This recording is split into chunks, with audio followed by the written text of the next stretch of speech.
Recording in progress.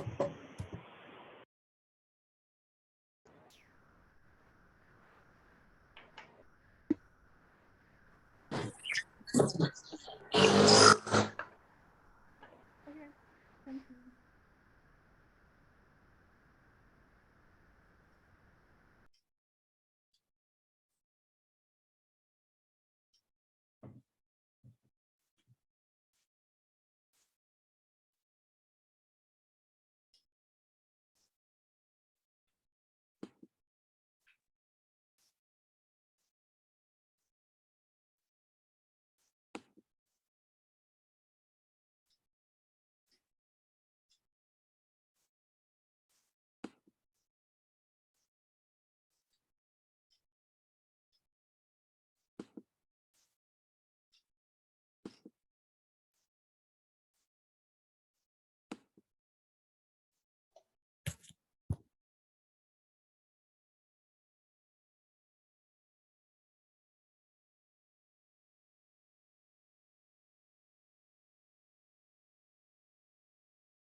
I think now we're at a moment where starting to see numbers start to stabilize. So let's get going here. Do you want to drop the holding slide?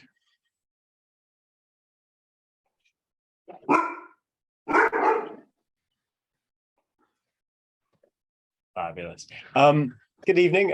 Welcome to this event hosted by the Department of Economic History at LSE. Our speaker this evening is Brad DeLong, who you can see there against his utopian background, verdant and green as ever. Brad will be talking about his interpretation of the economic history of the long 20th century as set out in his new book, Slouching Towards Utopia, which was published just a month ago, I think, by Basic Books. There's a discount on our webpage. My name is Patrick Wallace. I'm a professor in the Department of Economic History at LSE and its current head of department. We are, I think, as many of you know, one of the largest and most active centres for research and teaching in economic history in the world today. So it's a real pleasure to have Brad here to offer his view of how the world changed over the last 140 years or so. Before we do that, I just want to mention that this is an event we're running in partnership with our alumni organisation, the Economic History Alumni Board, who've sponsored it. If you're interested in finding out more about their work or getting involved with what they do, you can find out more on the website. And you're very welcome to get in touch with Dr. Pete Sorenza, who is the current chair of the board. So Brad DeLong is one of those unusual academics who've made a powerful reputation for themselves in the public sphere, in policy, and in research. What was his blog, now his Substack list, I guess, was a go-to place for thinking on economics and the world. He worked at the US Treasury under the Clinton administration, giving him an insider's view into at least the last period on which he's been writing. And as a professor of economics at UC Berkeley, he's written and researched extensively on a whole host of topics far beyond economic history. You aren't here to listen to me, though. You're here to listen to Brad, which is an exciting opportunity for all. So we're going to do that now. We're going to hand over to Brad for about 40 minutes or so. After that, there's going to be time for questions. The joy of working with this type of Zoom version is that I'm going to be able to ask you to speak your own questions and to raise a hand to do that. So be prepared to have the chance to ask Brad about his work, his ideas, and his thinking after this. I just encourage you, keep your cameras on if you like, so that Brad can see his audience and spot how the mood is feeling. I'm not sure there's going to be slides. I think perhaps not. I think a little bit of emotion from us probably helps zoom him along as he does this. So, Brad, it's really great to have you here talking to us this evening. So please, can I hand over to you? It's my great pleasure to quote be unquote here, or quote here, I guess, unquote. That is, Mark Zuckerberg talks about how great the metaverse is going to be, but this is already damned close, and this is already a remarkable and extraordinary demonstration of the enormous technological power our civilization has and has gained since 1870. That is, my rough back of the envelope belief is that there has been as much forward technological progress in terms of humanity's ability to manipulate nature and also organize ourselves productively, as much technological progress in the past 150 years since 1870 as there was all the time from minus 6,000 up until 1870. And that is supposed lies behind the book that I have written. Why have I written this book? Well, I felt someone needed to write it. Someone needed to sit up and say what they thought the big story, the grand narrative, the overall interpretive framework that we should use to understand the economic history we, our parents, grandparents, and great-parents lived through was. It was not at all clear it should be me, but no one else was writing it. And so in the end, I succumbed and I wrote the book that I wanted to read. I suppose the story first starts in, is getting educated and learning an awful lot about the economic history of the 20th century, but it didn't really seem to add up to anything. And then along comes 1994 with the absolutely great Eric Hobsbawm writing his The Age of Extremes, which I see as the fourth volume of his quadrilogy, dictating everything, pretty much the important things in the socio-economic political world that have happened since 1750 or so. And he gave his take on the 20th century. It was a short 20th century from 1914 to 1989. And I read it and I said, he's written it. He set out his particular grand narrative. It's not the right one. Yes, the rise and decline of really existing socialism is an important part of the history, but he focuses on that, and that's not the big story. There's a bigger story of which that is a part. Someone should write a book about that. And so I wandered around for a few years saying someone should write a big book, a book with a grand narrative, setting forth a grand narrative, that even though all grand narratives are false, they are useful. In fact, we really can't think of really can't think in any other way. We are basically jumped up East African plains apes who have brains barely big enough to figure out where we left our keys last night. We also, as East African plains apes, think almost exclusively in terms of stories, with beginnings, middles, and ends, and with senses of fitness and narrative closure. So any big book, any big interpretation will have to have a grand narrative as its spine to make sense to be a book. But that will be false. The question is, what is the least false grand narrative you can come up with? By 1998, I was thinking that, gee, maybe I should be the one to write this book. So I wrote a chapter and began showing it around and got some assent that, yes, this is a book that you should be writing, and maybe you should. Nothing happens for a decade. Tim Sullivan from Basic Books comes around and says, someone should write this book. I think it should be you.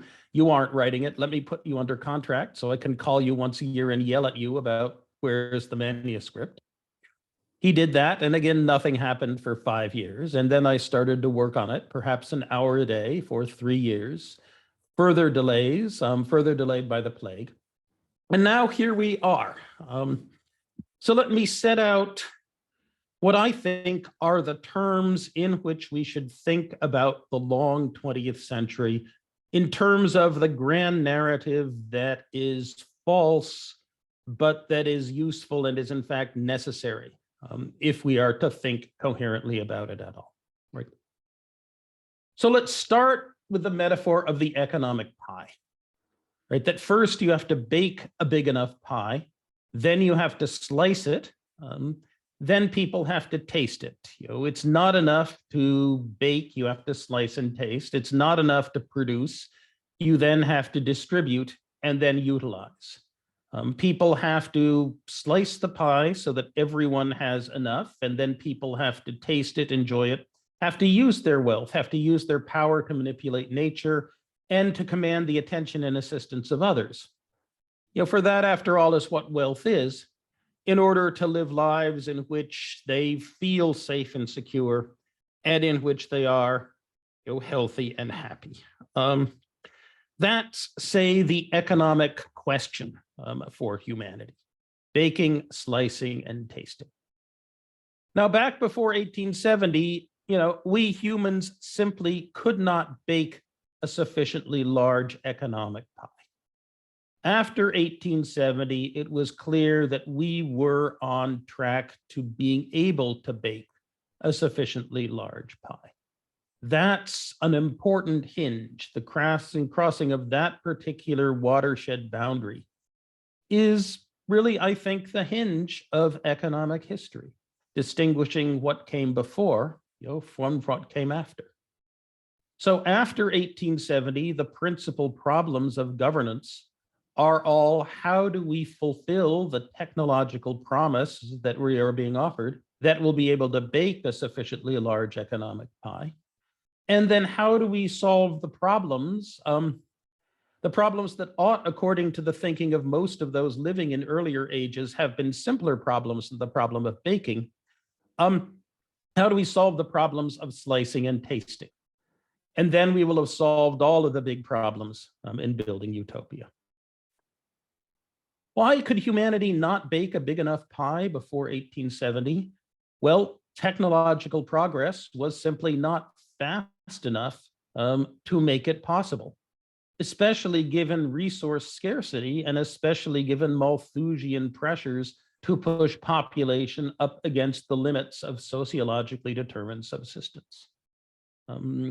Under high patriarchy, say, if you were female and if you were 50, you had better have a surviving son, or else you had next to no social power.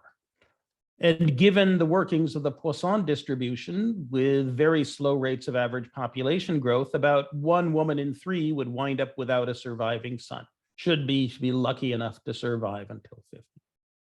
And so the pressure is to have more children, to raise the chance, to get insurance, that you would not find yourself socially powerless at 50 and above. Those were great. Those pressures were curbed by what Thomas Robert Malthus called preventative checks, but they could only go so far, and they were more or less static. Thus, before 1870, there was simply not going to be enough. That a very large chunk of the population would spend several hours a day thinking, wow, am I hungry? I need to figure out a way to get more calories right now. That would be really nice.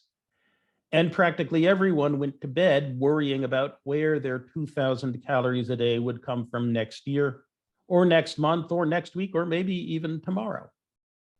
And these underlying Malthusian facts, they create, to put it politely, an extremely non-utopian set of features for previous human societies, as a direct consequence of there not being enough for everyone. What that means is that if you are going to have enough for yourself, that means you need to figure out a way to dominate others and appropriate their work. You need to figure out how to join an elite, how to elbow other potential elites and other potential members of the elite out of the way, and then how you can run a force and fraud and exploitation and domination machine against the rest of society, that you can be one of the thugs with spears, Or maybe, given most of us don't look terribly athletic, one of the tame bureaucrats, accountants, and propagandists of the thugs with spears. If you are going to, before 1870, be one of those for you and your family to have enough. And yes, you would build some kind of high culture, you would laugh and entertain, you would live your life, but it would be all shadowed by this overwhelming fact that since there wasn't enough for everyone, there was going to be a force and fraud, domination and exploitation machine wreaked upon the bulk of society. This was the reason that when Aristotle set out the 4 branches of what he thought of as economics of household management, by far the most important, he said, was knowing how to boss your slaves.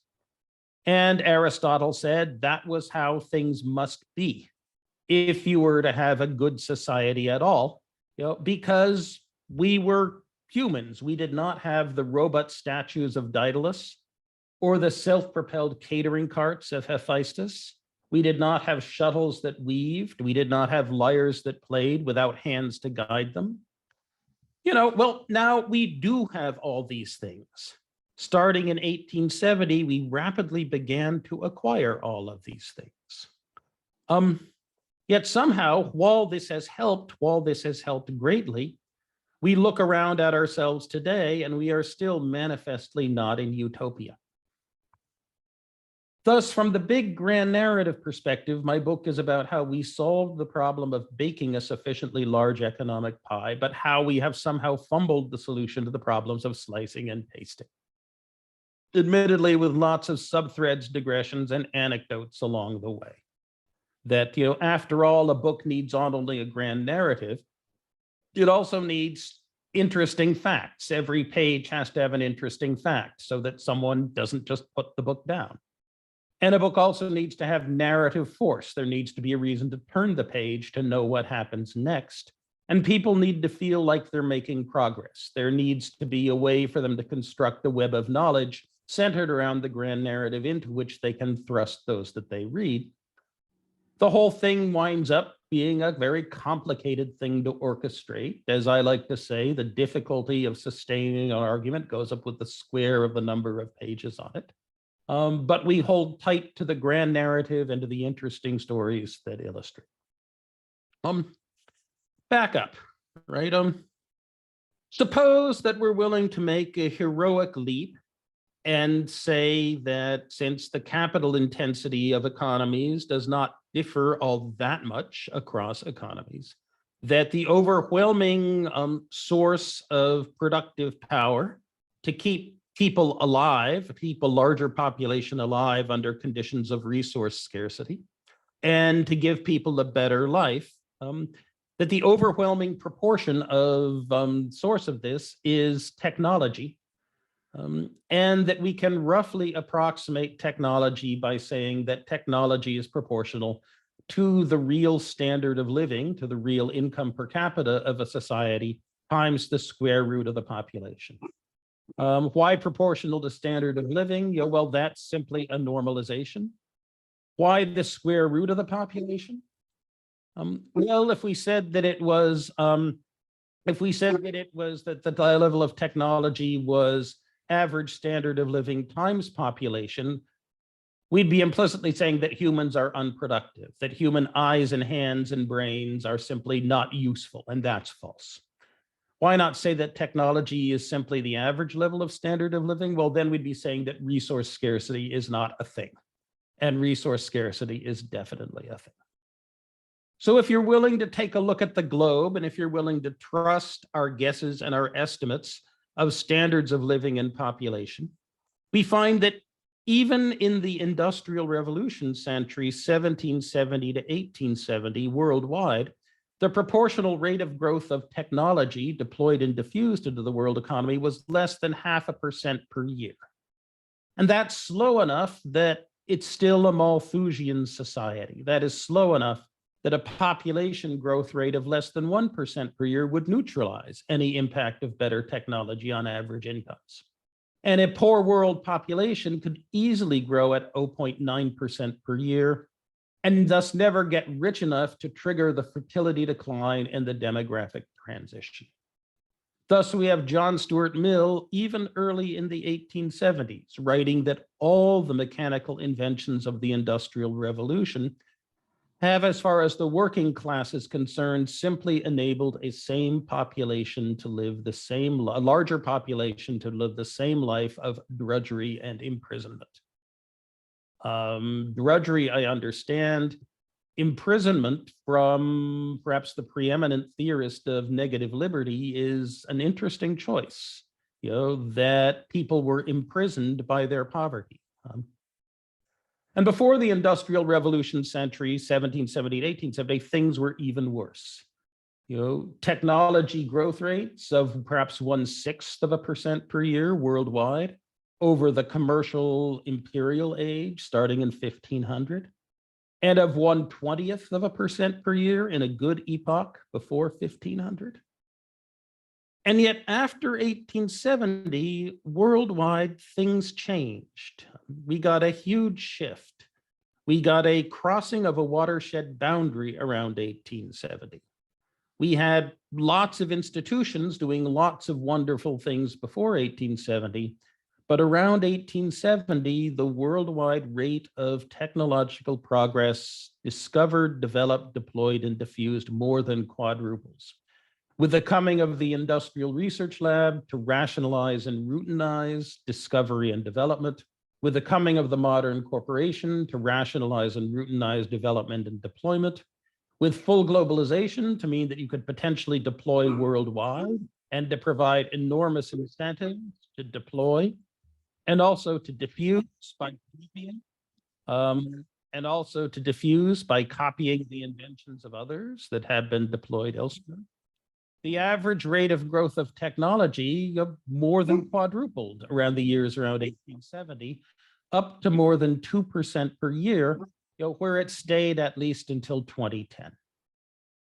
From a technology doubling time of 160 years at best before 1870 to a doubling time of 34 years, Malthusian population growth could not keep up. The world rapidly became rich, and the world became rich and literate enough for the demographic transition to take hold.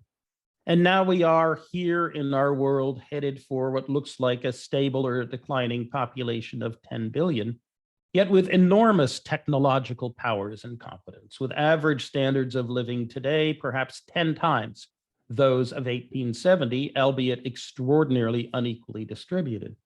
And with average standards of living today, perhaps 15 times those of our pre-1500 industrial ancestors. So after 1870, the problem of baking a sufficiently large economic pie was on track to being solved, and the solution was straightforward. Just let the market economy rip. Let the industrial research labs and the corporations do their thing in the context of the world market economy produced by full globalization. Previously unimaginable economic growth would revolutionize human life and would do so over and over. And yet, if our predecessors looked at us, they would almost surely be puzzled. They would look at the extraordinary and amazing technological power of our civilization, and they would say, why have you not created a utopia?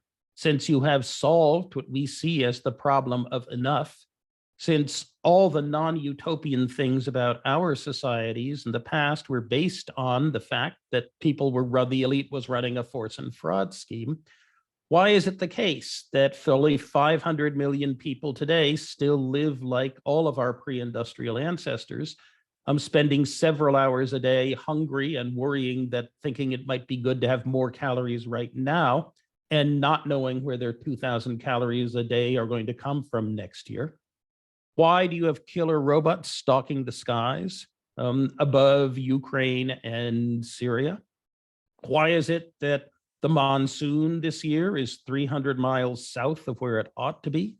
And so Pakistan is now underwater while the Yangtze River is 6 meters lower than it should be.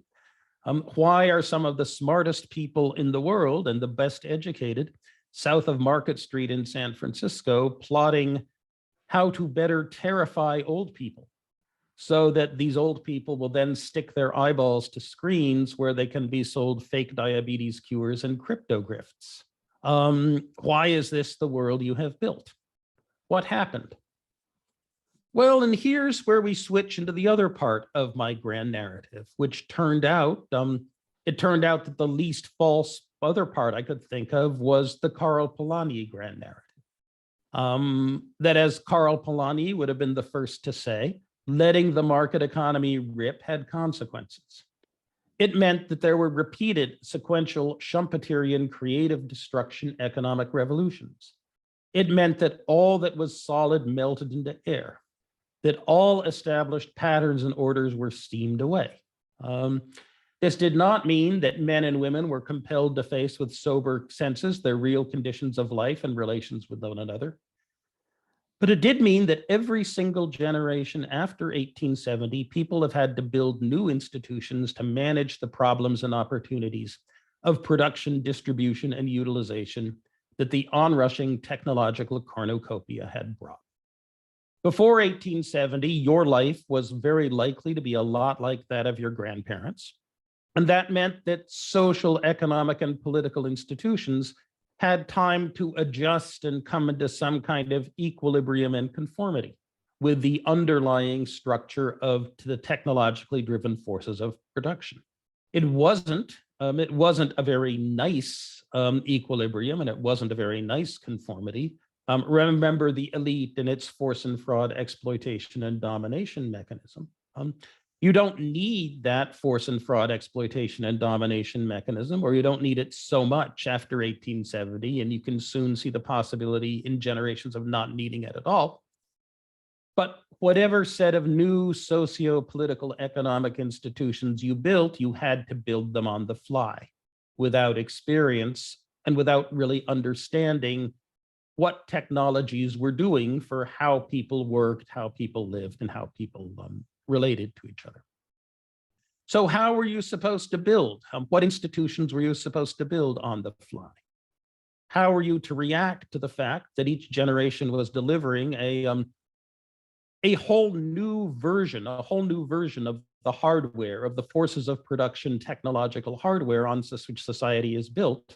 And how are you to cobble together running code? How are you to write socio-political software so that the whole thing did not simply crash, given that the hardware of the forces of production was so different? Well, that genius, Friedrich von Hayek, said market economy has to be a huge part of it.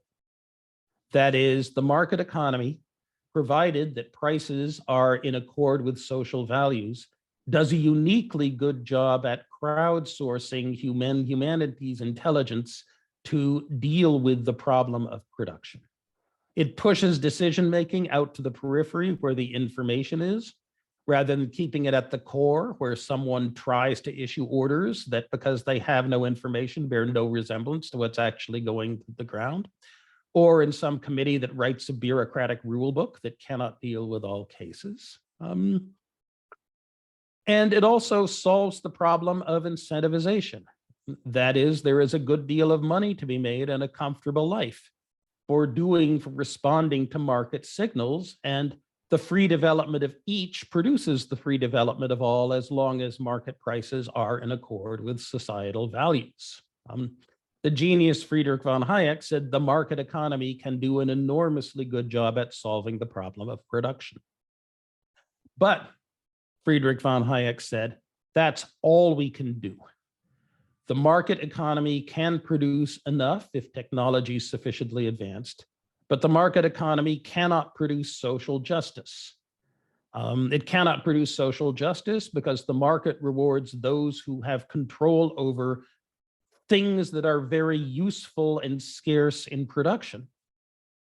And who has control over resources is not who deserves to have a good life.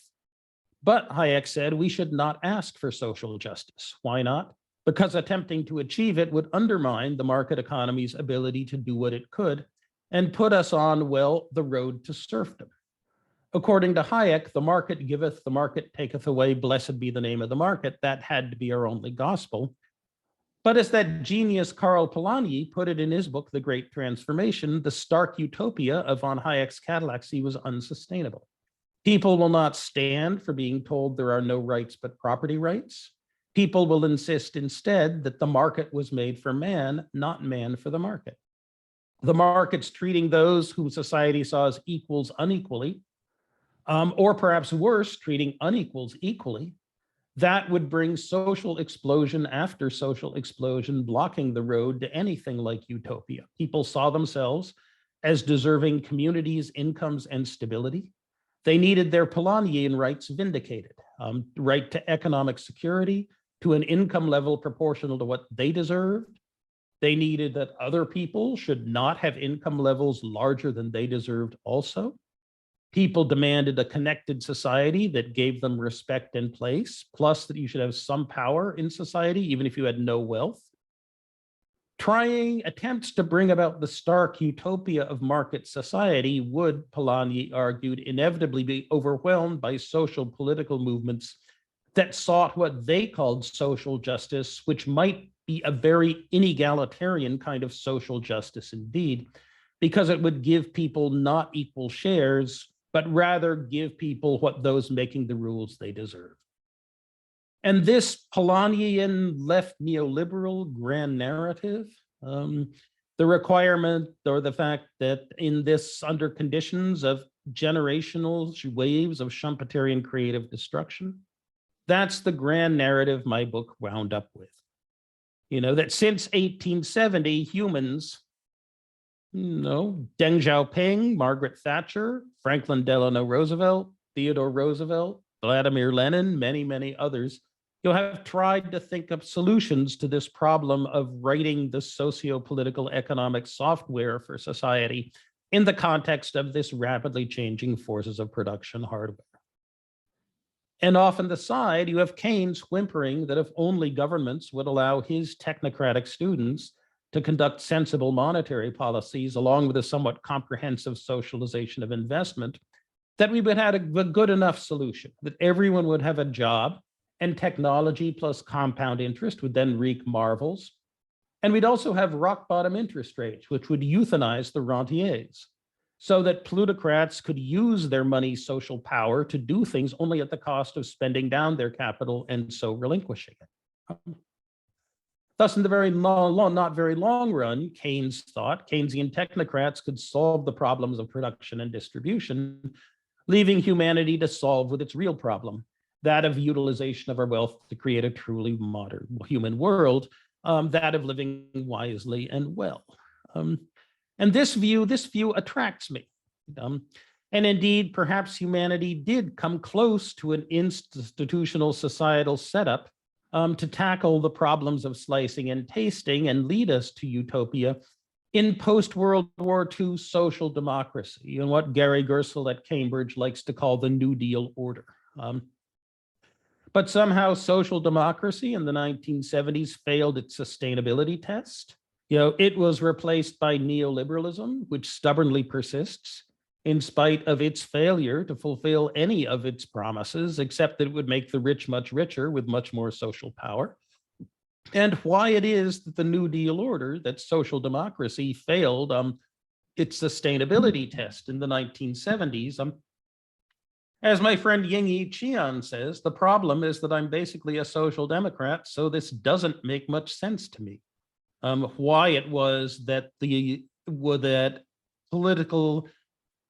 that substantial majorities of electorates decided that society needed to make a neoliberal turn, so much so that even those who were fundamentally not in sympathy with those currents of thought, like Bill Clinton and Tony Blair, found that they always had to put what they wanted to do in terms that were satisfying and pleasing to neoliberals, in the same way that American President Dwight Eisenhower, who was at his core a very conservative, laissez-faire guy, found in the 1950s that he could govern only by establishing himself as the best possible manager of the New Deal order. How strong was this? Well, let me turn back to the great Eric Hobsbawm again. You kind of read the stuff that Eric Hobsbawm began writing starting in the late 1970s, and you find in, say, The Forward March of Labor Halted, denunciations of unions that are basing their claims to good incomes for their members not on the productivity of the members and the skills they help them acquire, but rather on the inconvenience that they can cause the public. You find in The Age of Extremes a passage about how the good ship social democracy needed a thorough Thatcherite neoliberal scrub, as even the British left came ultimately to acknowledge. And I read this, I scratch my head. I remember that Eric, perhaps if you got several drinks into him and had him comfortable, to the end of his life, would say that the collectivization of agriculture in the 1930s was worth trying. Because even though it had been a horrible and genocidal botch, it might have been the road to utopia. It might have been the road to utopia. And certainly the Soviet Union needed to industrialize extremely rapidly in the 1930s because the Nazis were coming a decade later. And this strange combination of a Thatcherite semi-Stalinist, if I may make it a little bit too pointed, that even people who you'd think would be profoundly out of sympathy with the ideas that say the big problem of the global North in the 1970s was that somehow the slackers and the moochers were getting too much from the Beveridgean equal benefit system, that the social democracy was not delivering social justice because it gave too many benefits to and made life too easy for those who did not deserve a good life. And yet the neoliberal turn has left a global North that seems no more happy and no more satisfied with the way things are going. Certainly the alternatives on offer to neoliberalism in the global North politically right now seem to me to be even less attractive than that particular beast. And so the wheel has turned. So here we are. Why are not the good people of the global North, why are they not happier and more satisfied with all the techno-utopian marvels that have been delivered to them? Why has the great wealth in historical perspective that we have produced not reduced, but increased economic anxiety? And how does that economic anxiety get transformed into ethno-nationalist fear and rage? That is, I would have understood that there is in South, say in East, Central, Eastern, Southern Europe, I would understand people who say that there is space for a German ethno-nationalism and perhaps for a pan-Slavic ethno-nationalism and perhaps even for a Turkish ethno-nationalism. But the idea that in a world of moving populations and these very large linguistic blocks, that there is a special place for a Hungarian ethno-nationalism, rather than Hungary wanting to be a small nation, making friends in a cosmopolitan way with other small nations. That I would not have expected. And how is it that the neoliberal ordering of society still survives in the global North, given that it has not fulfilled its promises of restoring golden age growth or moral order or eliminating rent seeking by the powerful? That it has fulfilled only its promise of making the rich richer and society more unequal.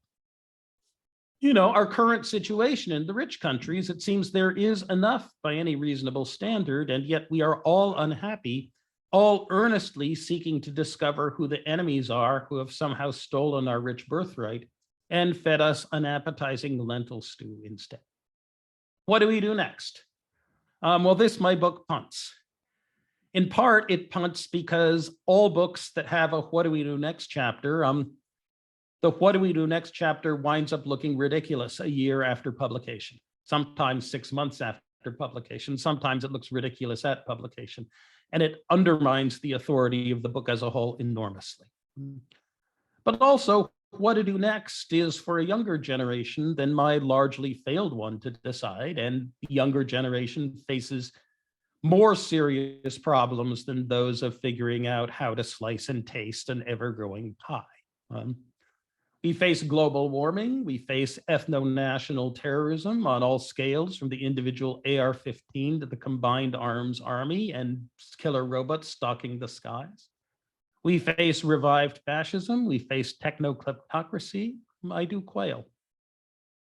As John Maynard Keynes wrote back in 1924, when the 20th century faced economic growth machine faced a similar crisis.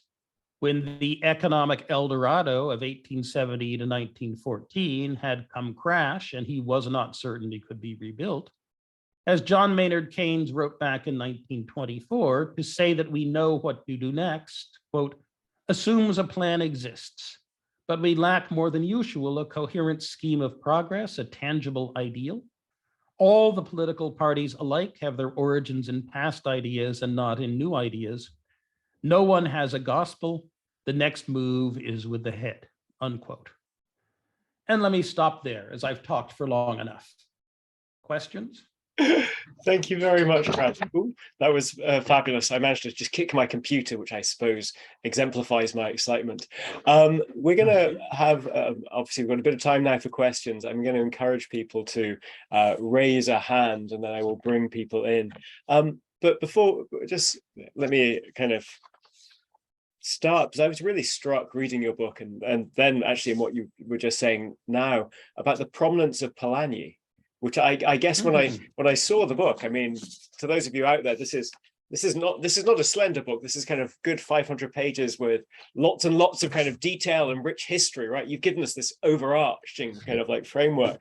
But I was really kind of struck. There's Polanyi. We taught him a few years ago. I don't teach that course anymore. It wasn't the pairing I expected. And then hearing you now and reading it, I'm really struck. I mean, you seem really pessimistic on the Polanyi side of the story, right? That there's this fundamental disjuncture between the pressure for social justice, for all of these rights, the bundle of rights and goods that are outside of the power of the market to deliver. Do you think that kind of this is, in some senses, something more kind of fundamental to distribution, to political economy, that we'll never escape from? Or, I mean, or do you see any kind of prospect for a growth curve, a Polanyian growth curve? Like, you've got this kind of lovely story of kind of cumulative growth in technology. Could we imagine a kind of equivalent in a political economy story, maybe about franchise and social security and welfare and so on, or rights more generally? I don't know. I just wanted to kind of see if there's anything more upbeat and sunny that we could put out there. Not necessarily it's false, but just out of curiosity. Well, I think we should, and I think in a good society we would. I think that the electorates we find ourselves with seem to be disagreeing, right? And seem to be disagreeing pretty substantially. That is, well, I've never understood the British Liberal Party, and I've never understood Nick Clegg, right? But say, the idea that during the Great Recession and the financial crisis, that you should take the decisive power that you hold as a leader of a political party and throw it all away for a couple of proposed institutional reforms that are really unlikely to pass, and give authority to people whose view of what the British economy needed in 2010 was it needed for people to have harder times finding jobs.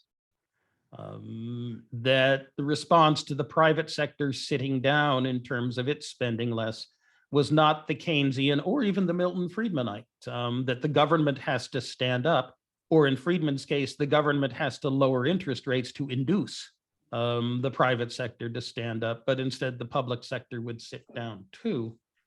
The idea that the worst thing in the world is that someone who does not deserve it gets extra benefits.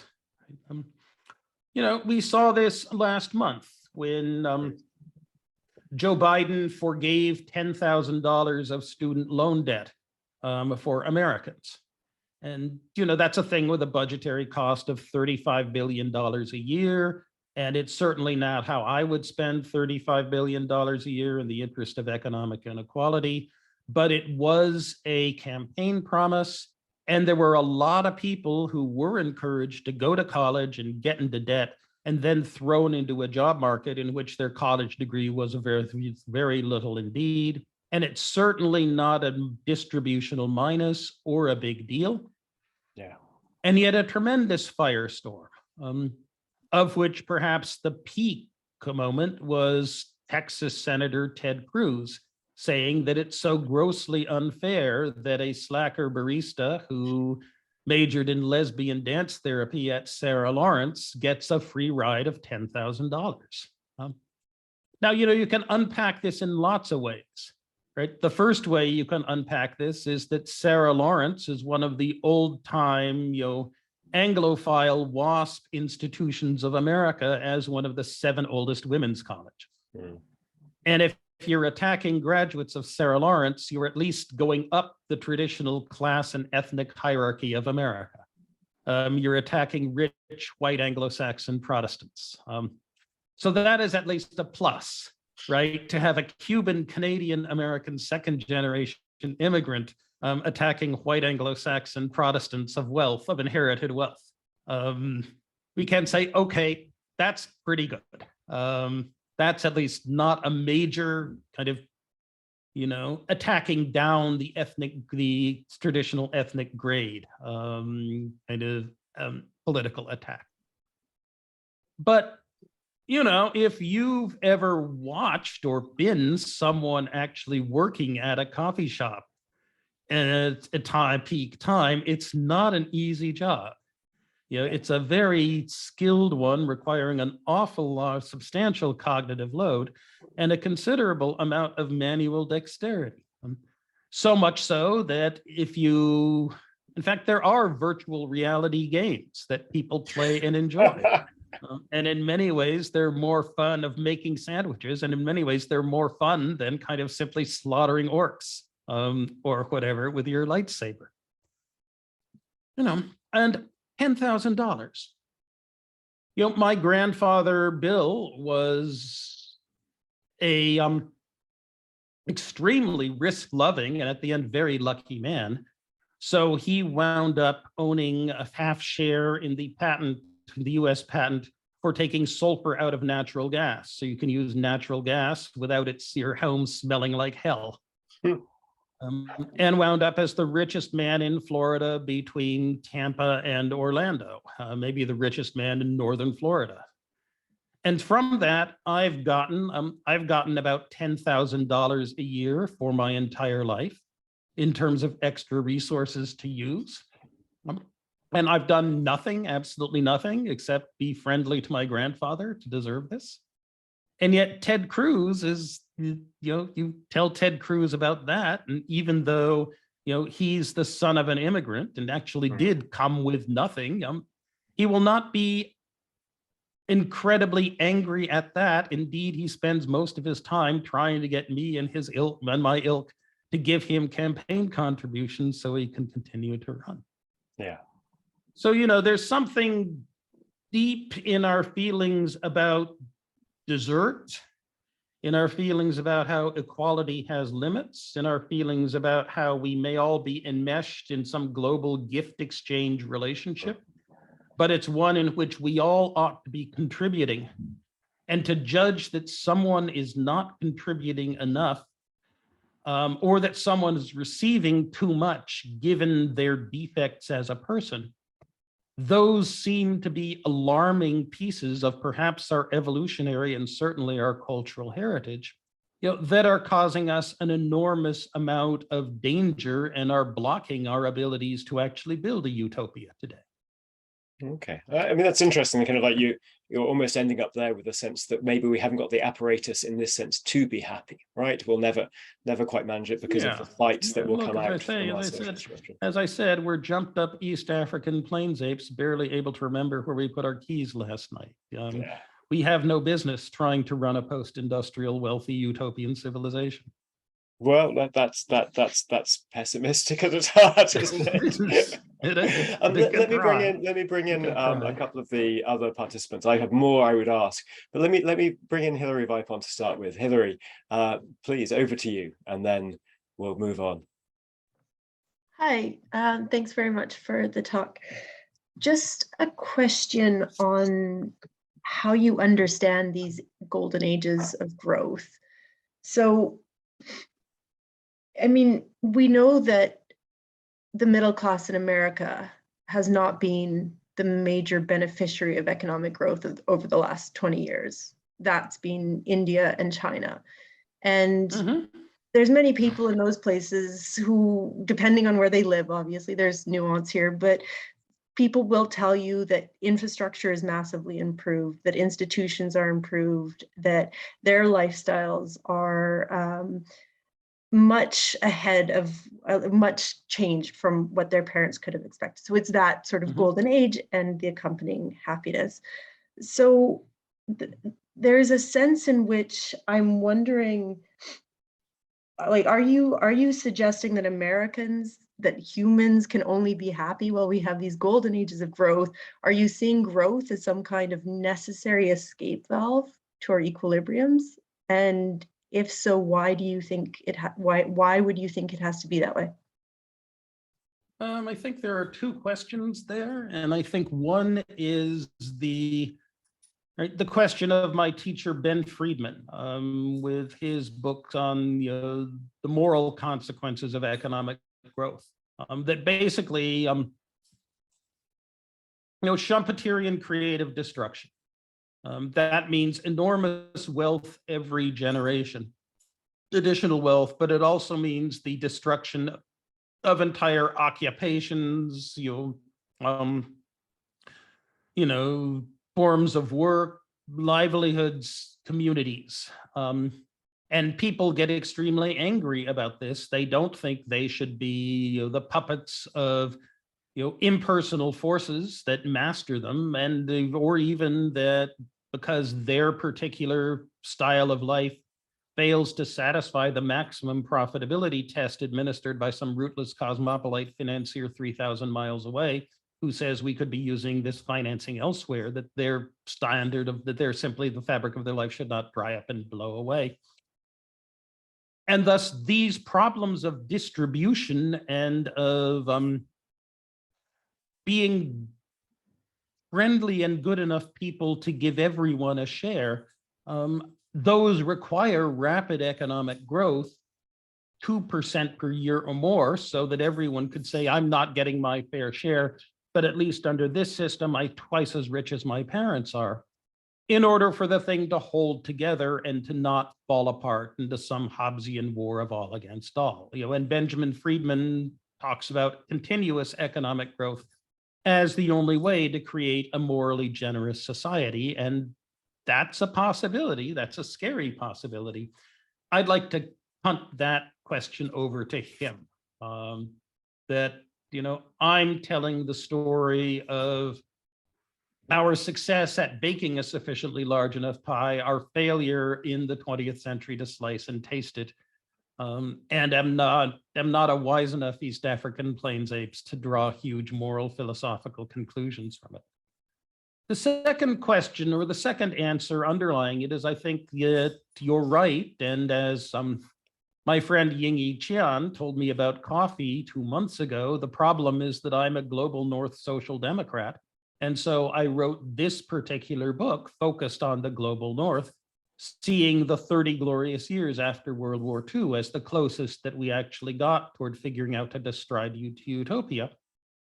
But then when people write in 2100, what they will write about is they will write about how up until World War II, globalization and the ingathering of manufacturing into the global North, and the fact that the creation of communities of engineering practice that can actually apply technology is very closely related to having the manufacturing, meant that all of the benefits of technology went overwhelmingly to the global North, that from 1945 to 1980 or so, the global South was hobbled because it imported the wrong institutions and attitudes from the global North.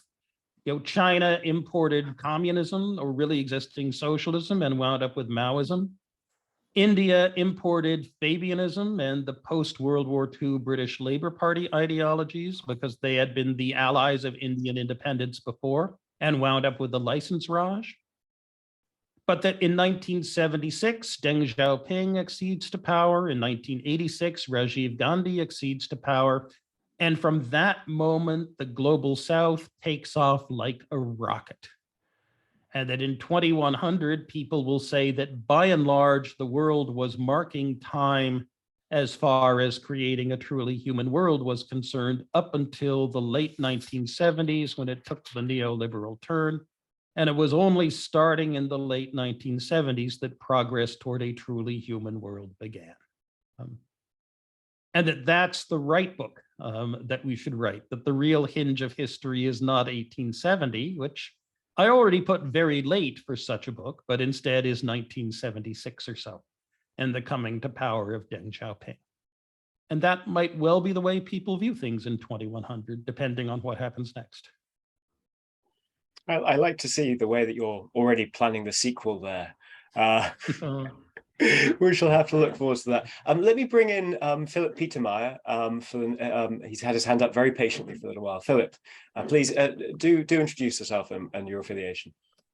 Well, I'm still a student, but very old, and I work in the energy transition and IT. Oh. And yeah, and I think my question dovetails really good because I want to know about political economy, and so we did rewrite the software for our economic hardware like 5-6 times. And as part of the younger generation, I really want to know what worked, because I mean, it seems to me like what did work in every is like you have to get into a configuration where you have a positive feedback loop, yeah? And as someone working in the energy transition, how do you spot those? Like, this is like a really, really practical, but I don't have time to read like 150 years of history.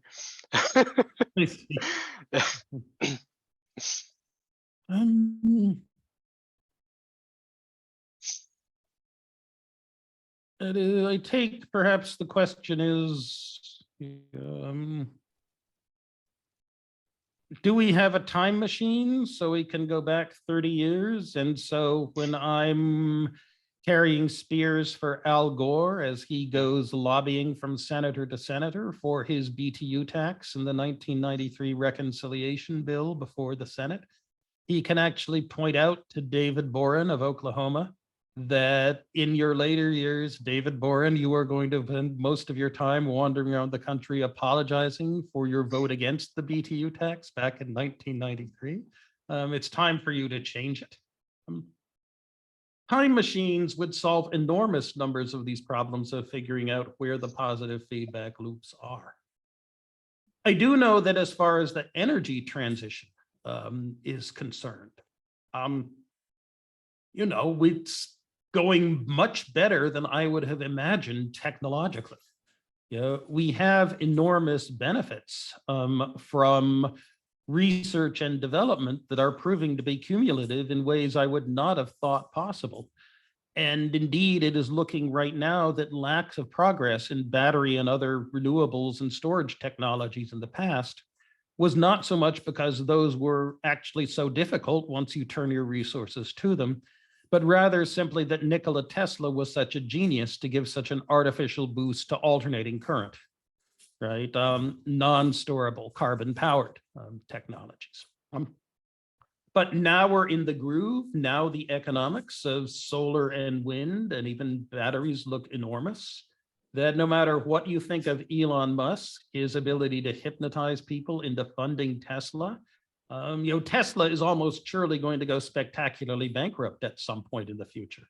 But the amount of social learning it has forced, both by the things they have tried, some of which have worked and some of which hasn't, and by the enormous effect that fear of Tesla has had on all of the power industry companies is going to be enormously salutary. And no matter how obnoxious he is personally, his spearheading and his enthusiasm for this, it's likely to end in a spectacular bankruptcy, yes, but it's going to have done us an awful lot of good. Will it be in time? Well, there are 3.5 billion people living in the monsoon regions and in the 6 great river valleys of Asia.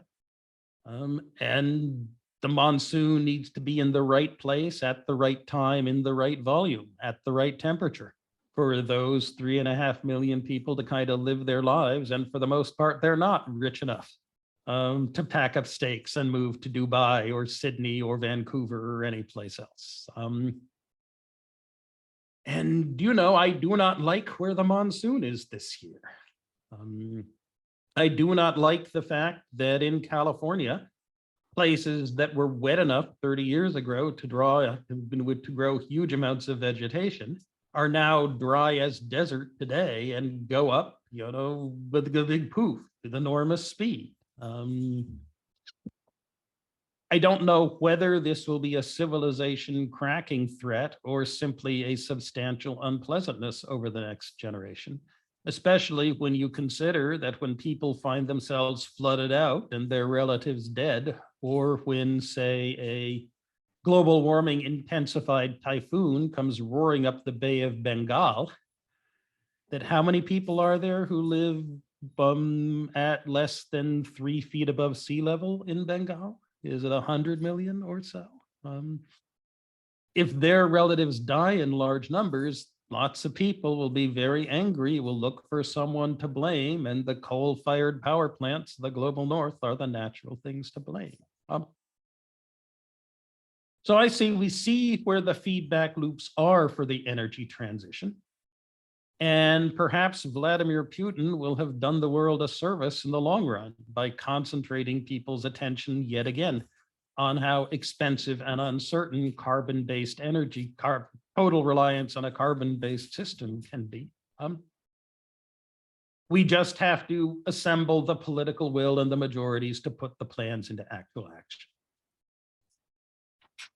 Great, thank you. That's quite, suddenly we're optimistic again. Let me bring in, I've got several people in the queue. Let me bring in Kevin Keogh. I'm so apologies, I probably just butchered the pronunciation of your surname. Kevin, over to you. We can't we lost his audio. Unmute. Yeah. Can you hear me now? We can hear you Yes. now, yes. Yeah, good. I graduated in 2001 and I was taught by the inimitable Dudley Baines, Nick Crafts, Paul Johnson, Peter Howlett, Mary Morgan, and of course the inimitable Euro Sloan, Max Schultz. Yes. I disagree profoundly with your proposition. I would say that from the 1870s onwards, which, as you know, is where the British industrialization was at its power, until 1914, the British working class average living standards increased. Their wages remained the same, but their inputs, or shall we say their outputs, whichever way you want to look at it, decreased. So their standard of living increased. In fact, Dudley said to us once, between 1870 and 1914, dollar sterling was $4, and it remained that for that length of time. And that shows that it's not that we're getting mean and selfish. In fact, I disagree entirely with your proposition that for example, in India and China, which you can say, well, look at them. They've managed to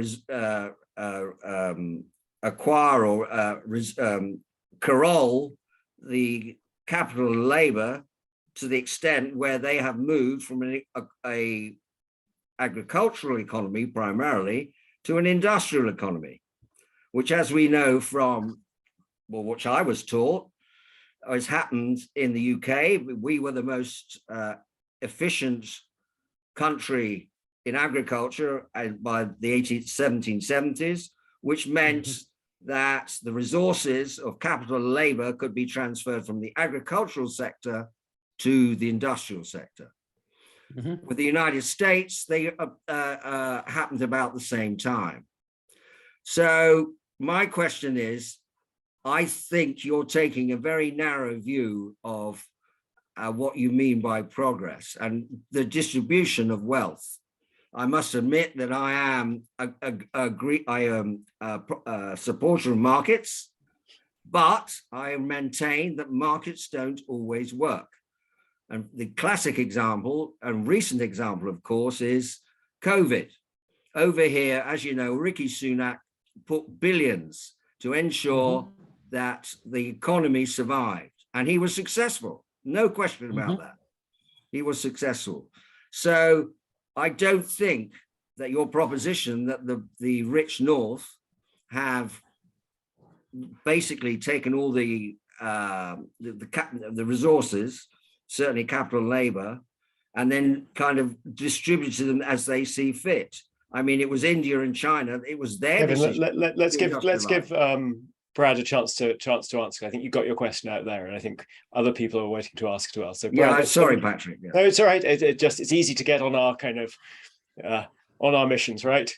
Brad, let me give you a chance to kind of reply, maybe kind of elucidate a little bit about more about obviously what's in the book as well. Well, there's an awful lot, right? There's an awful lot in there. I do think that if you look at the world as a whole, you know, up until 1870, you know, there are very few places that are yet rich enough to have begun the demographic transition. That even the British settler colonies, even though infant mortality in Canada, Australia, and in the United States have dropped significantly, people are still having enormous families, and people are still, you know, substantially undernourished. You consider my great grandmother, Eleanor Lawton Carter Lord. You know, she Radcliffe College, the first Radcliffe College class of 1899 in Cambridge, Massachusetts. I visited her in the 1960s in her 4th floor walk-up flat, a block from the Boston Public Garden in central Boston. And what she wanted to know was, had my mother lost teeth during her pregnancies? And you know, for the fact that an upper class American woman brought up in the late 1800s would assume that pregnancy was a risk to your teeth because you were sufficiently calcium deprived that there was a good chance the baby would leach calcium out of your teeth in order to form its bones. That's an index of how poor things were around and immediately after 1870, even in the richest parts of the world, even among relatively upper class people. And that has always stuck with me. I would say that that in terms of international inequality, there's a problem before 1870 and up until 1914 or so, a problem that globalization concentrates manufacturing in the places where manufacturers can be produced most cheaply. That, as Arthur Lewis would say, the third world to be specializes in primary products. The first world specializes in manufacturers. And the joker in the deck is that being next to the factories is the way to build your communities of engineering practice so you can then take advantage of the next generation, you know, of industrial technologies. And so Arthur Lewis has a very nice little book, The Evolution of the International Economic Order, on how this economic process, in fact, then guaranteed that after 1900, the world would become a much more unequal place, as the global North had the engineers and the global South by and large did not. And, you know, places like Santa Lucia that have Arthur Lewis, well, what does he do? He moves to London, right? Not many jobs for people who want to do engineering or economics in Santa Lucia. And so he moves to London. And there he stays until he heads off to Princeton. And yes, he is Santa Lucia's only Nobel laureate, but didn't do much for the economic growth of Santa Lucia. Do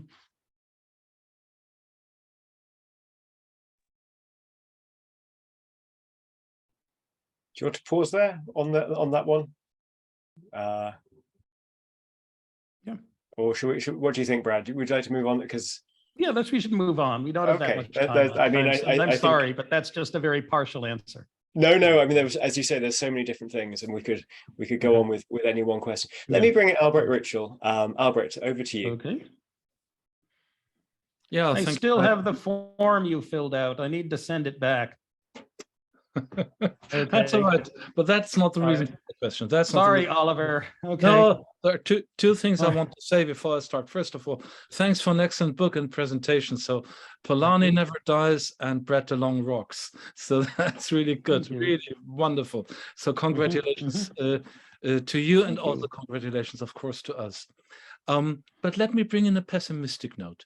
I wonder if the upshot is not actually that capitalism breeds crisis and needs crisis. And I'll tell you why I'm saying that.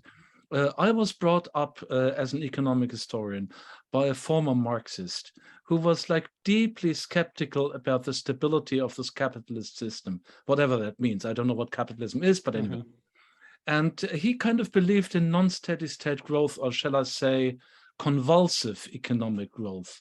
And he was deeply skeptical about, let me call it, the Richard Musgrave kind of social democratic attempts to stabilize the system, where you have allocation, distribution, and stabilization, and these compartments just need to work fine. Everything is okie dokie.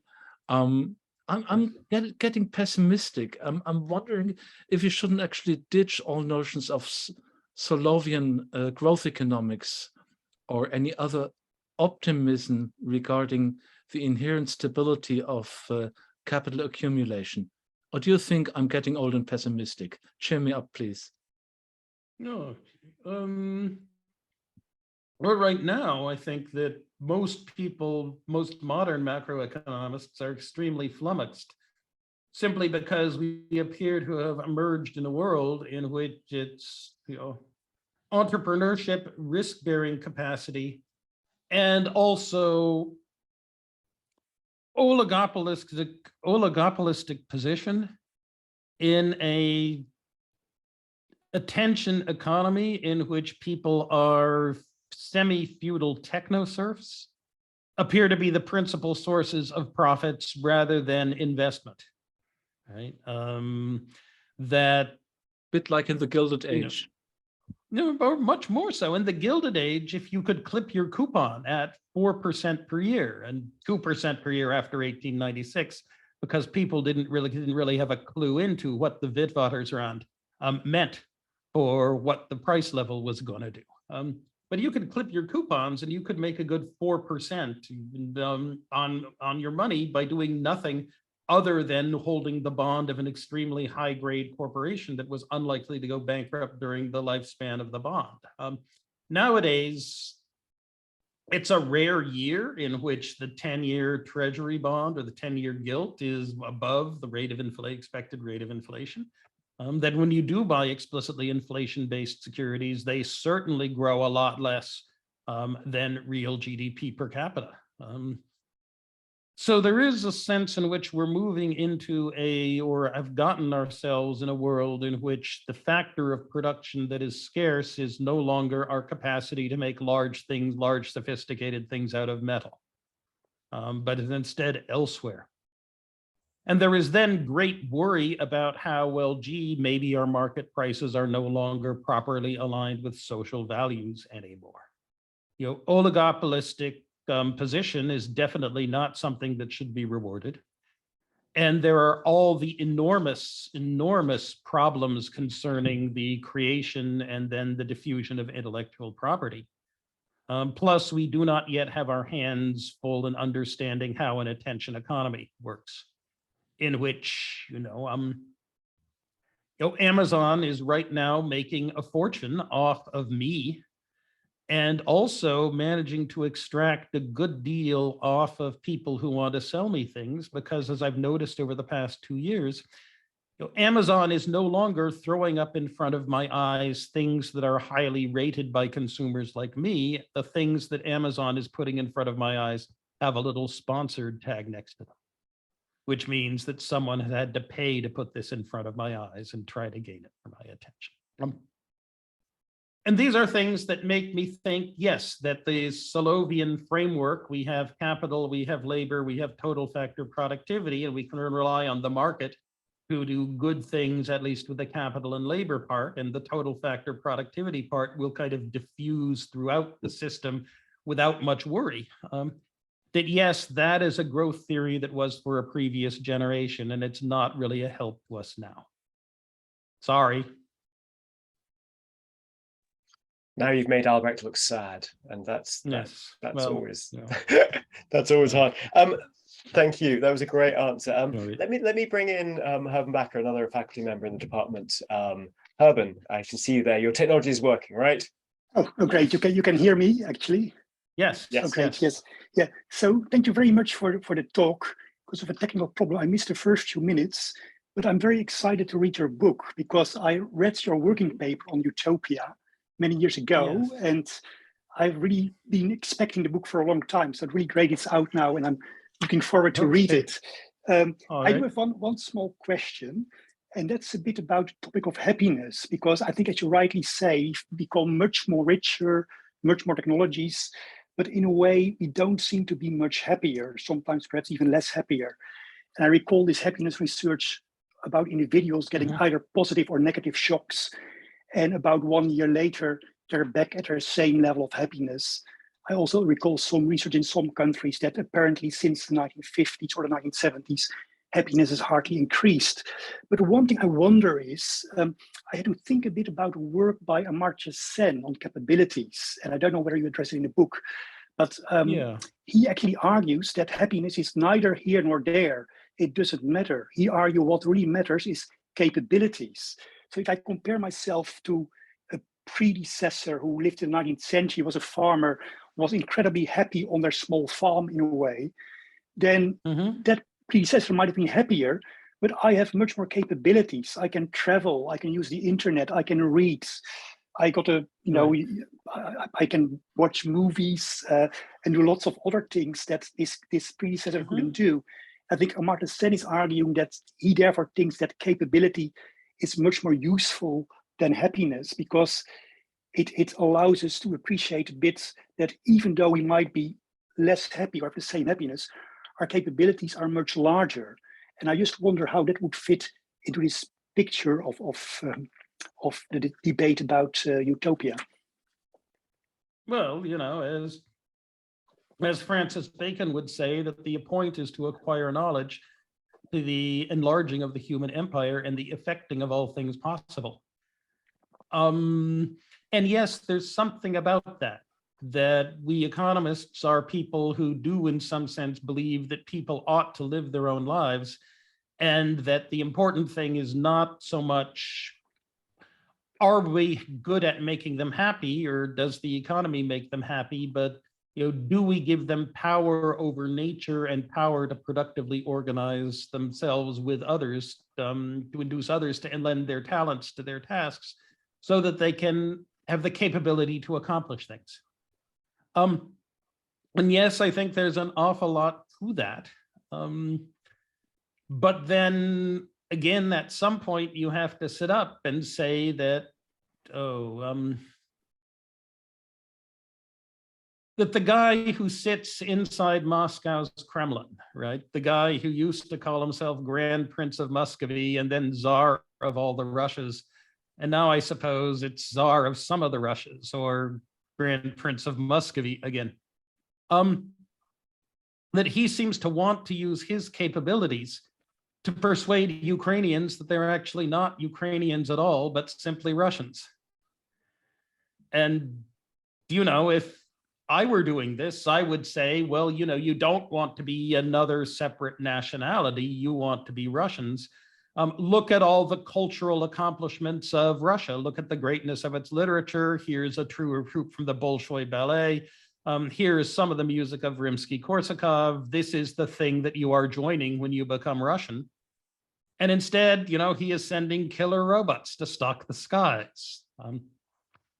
And this has something to do with a great deal of anxiety about Russia and its place. And it has something to do with the fact that Russia does not regard itself as a rich country now, and something to do with the fact that it regards itself as having been betrayed by the West after the end of the Cold War. And these are things that suggest that a political economy history needs to try to pay some attention somehow to these things concerning mental attitudes and the use people make to their wealth and the reaction to the fact that other people seem to have undeserved wealth and capabilities.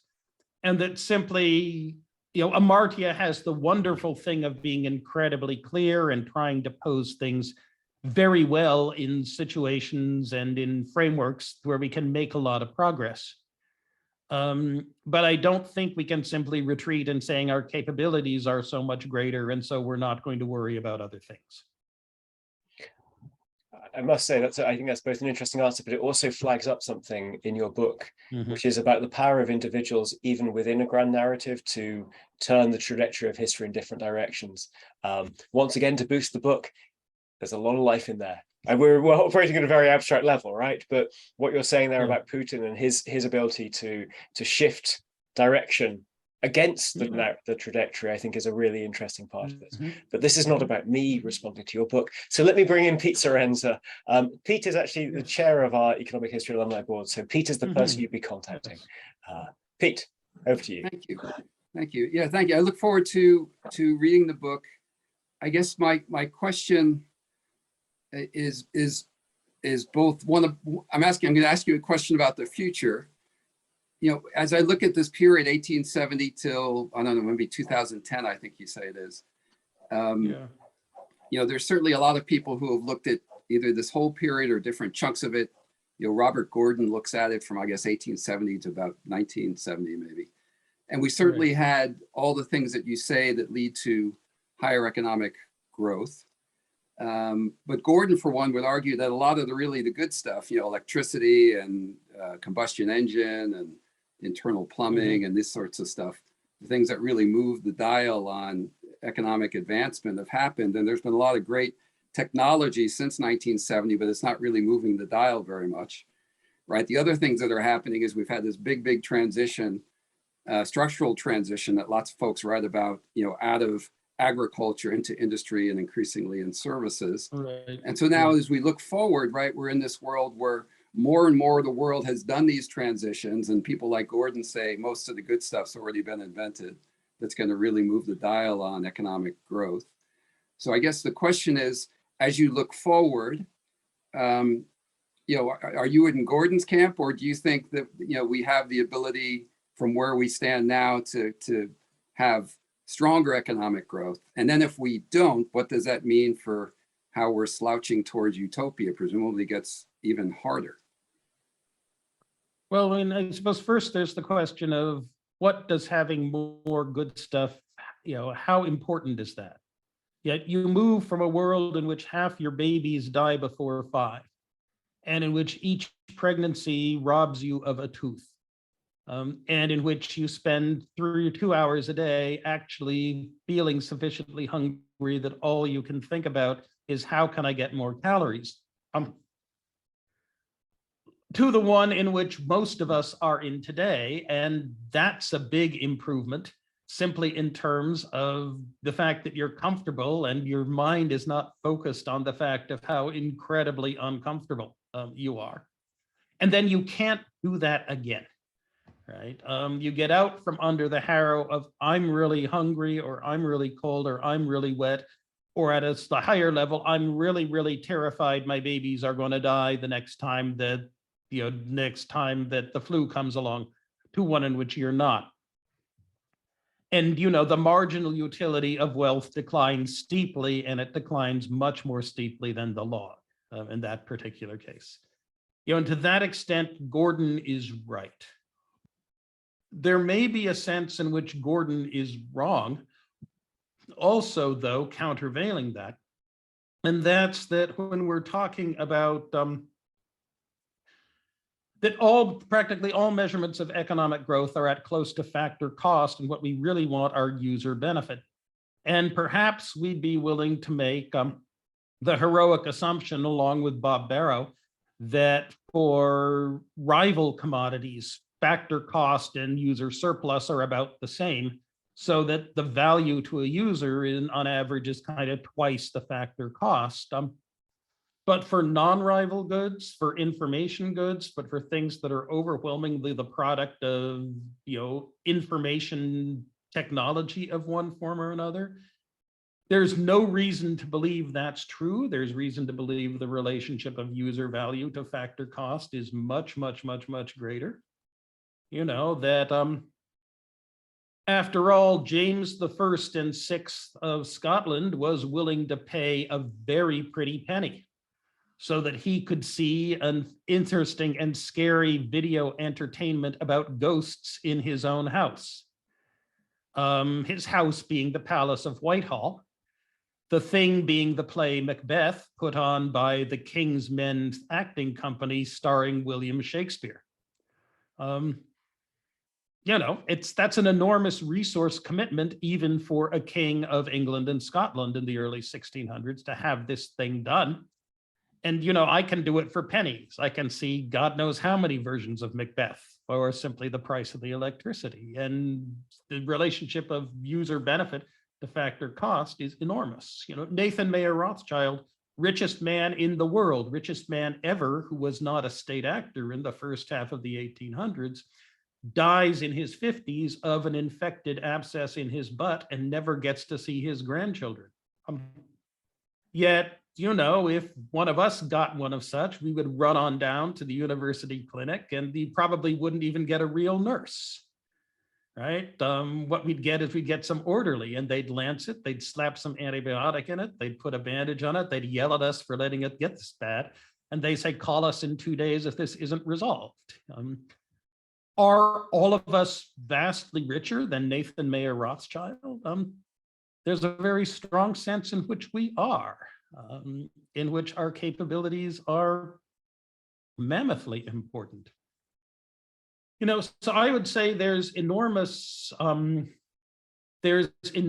prospect for further growth in information and biotechnology, and also in a whole bunch of interesting materials things. But that we do at some point have to face the fact that the key will be, are we using our wealth to live our lives wisely and well, as Keynes put it, rather than do we really need that much more technological power? I would like to have a jet copter out and back so I could be at the beach in Southern California in an hour at my whim. I certainly would buy such a thing if I had the money and it were available.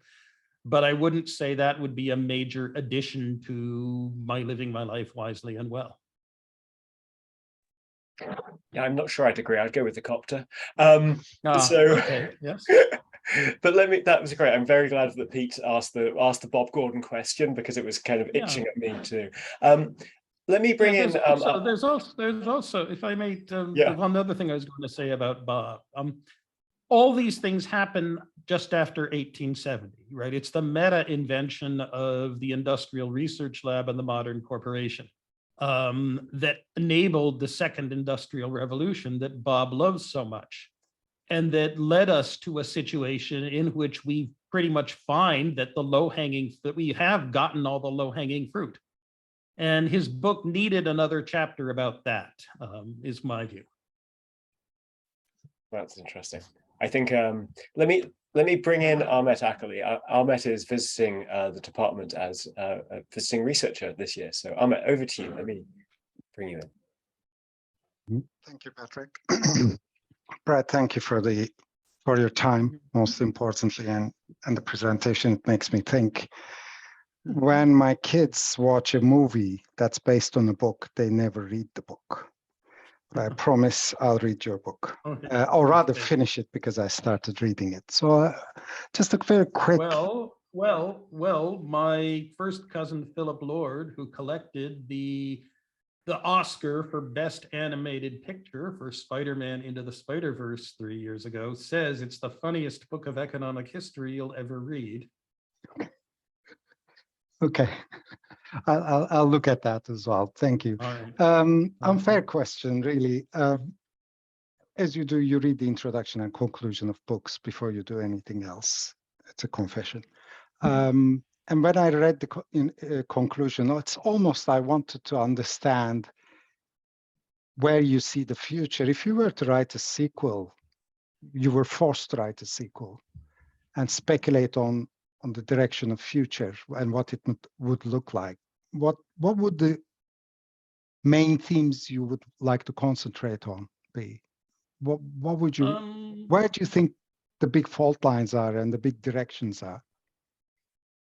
Well, I would note 4 changes happening around 2010. The first of them being that from 1870 to 2010, first the UK and then the US at least imagined that they were benevolent hegemons leading the world toward a future of greater peace and prosperity. And that after 2010, it's clear that's not how the United States regards itself, especially under Presidents George W. Bush and Trump. And Biden has done a lot less in terms of reversing Trump restrictionist policies than I thought he would, that has fallen away. That if you wander around to other countries, you would have found before 2010 that people were largely in agreement with Leon Trotsky. That first Britain and the United States were the furnaces where the future was being forged. And other countries were looking at them not necessarily as things to emulate, but as places where processes were going on that they needed to deal with and either figure out, take them as either good examples or horrible warnings. And that also isn't true. The third is that with the coming of the neoliberal turn, you get the starvation of many of the oligopolistic corporation industrial research labs, coupled with an unwillingness of governments to commit to blue sky R&D on a sufficiently large scale, the things like an infrastructure investment as well, that things become much more penny pinching. And all of these, my friend John Fernald tells me, show themselves in more or less a halving of the rate of underlying technological growth after about 2005. As the last of the major industrial research labs, that's of Intel, loses its mojo and Intel stops tick-tocking along. Although TSMC and biotech may rescue us from that in the future. Plus, we have, in addition to the falling away of these 3 pieces of the 20th century order that underpinned our wealth is doubling every generation, the task is how to distribute and use it.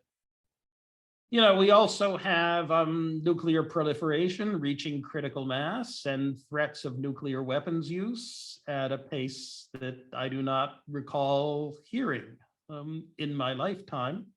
We have global warming, as I said, the monsoon now 300 miles away from where it really needs to be. And we have 3.5 billion people who are not set up for that. Plus the revival of anti-democratic, call them fascist, political currents in a way that we have not seen since 1945. These are 3 more civilization-shaking threats to pile on top of the fact that we no longer have at least the story of the 20th century. We're getting richer very rapidly, and the problem is to use this to make a prosperous and peaceful world. So I would say that the narrative of grand narrative after 2010 is going to perhaps be more cyclical or more shadowed or more focused on our inability to deal with our civilization shaking. Thank you. But I do not know. The history has not yet been written. Yep. I'm afraid I've just realized that we are actually at and slightly past our scheduled time. And there are several questions we could ask, but I think that this would be unfair on Brad, who's done sterling duty. No, but email them. Email. I answer emails. You know, I mean, that Mark Zuckerberg talks about the metaverse, but as far as I'm concerned, it's pretty close to being already here. DeLong at econ.berkeley.edu. Email them along and I will answer. Wonderful. So we have a way to continue the conversation even after we finish this meeting. So thank you very much. Can I suggest? Well, thank you very, very much as well. Oh, and buy the book. And buy if you the like book. the book, tell other people to buy the book. And we will circulate a discount code. I think we really need to establish a conversation about not so much what economic history means, but what are the broad themes and grand narratives that economic history has to help us make sense of our current position. I strongly agree with that, and this is the right place to do that. So thank you very much, Brad. Thank you very much, everyone, for joining us. And a good night to you all. Okay, good night.